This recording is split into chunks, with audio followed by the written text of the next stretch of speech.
Programme. Here I am at Common Farm Flowers at Charlton Musgrove near Wincanton, and with me Georgie Newbery, who's been chatting to me all this week about the business. What are your favourite British flowers, and which ones do you feel are a bit underrated? My favourite of all is always a sweet pea. I love sweet peas, and they're quite difficult to get hold of because they don't necessarily travel well, and if you buy them from the Dutch markets, they will probably have been treated with chemicals which stop them, which will make them last longer in the vase, but they won't have their lovely scent necessarily. And I don't think they make them last that much longer myself. I don't think it's worth it. So the British sweet pea, if you're looking for a lovely English flower, they start flowering in April, May, and mine are still going now, and I'll probably still have sweet peas, not necessarily in the best condition to send out, but I'll still have them in October. And you can smell them rooms away, can't you? You can smell them rooms away. When I do weddings with them, if you have a marquee with, say, 15 or 20 table centres with sweet peas in, and it's a hot day, the scent is just breathtaking.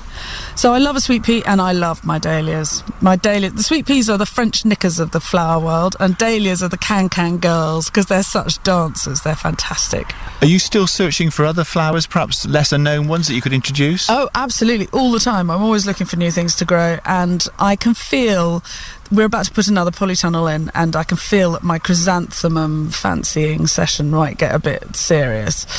I've never had the space or the time really to sort of devote myself to it, but I feel like chrysanthemums are not necessarily the funereal flowers that you think they are. I think they're the geisha girls of the garden. There must be some days when you've been working hard here in the garden and also caring for your children where you get into bed and you're absolutely knackered. Often. Yeah, all the time. But I'm working from home and I see my children. I'm not commuting. I don't get paid very much, but it's a lifestyle. It's a real lifestyle choice. My kids get to run around outside. They understand the relationship between seed and soil and produce, so they understand where they come from. They have a great relationship with the earth that they stand on, and I think they're so lucky to have that. It sounds to me like you really put your back into this business. What does your husband do? He does the heavy work. He does all the ditching and the fencing and the mowing, and we're about to plough up another half acre, and that's going to involve a great deal of soil preparation because we grow on solid blue clay. So we'll have to before we plant anything into that, he's going to turn that into a beautiful fine tilth. And what do you think is so great about British flowers? I mean, not just the ones that you sell, but broadly speaking as a nation. I think we grow in this country a really interesting variety of cut flowers. If you buy British cut flowers, you'll get more delicate things that don't necessarily travel well. You know, cosmos, you wouldn't necessarily be able to buy cosmos at market. It's the most gorgeous bouncing daisy head for the end of the summer.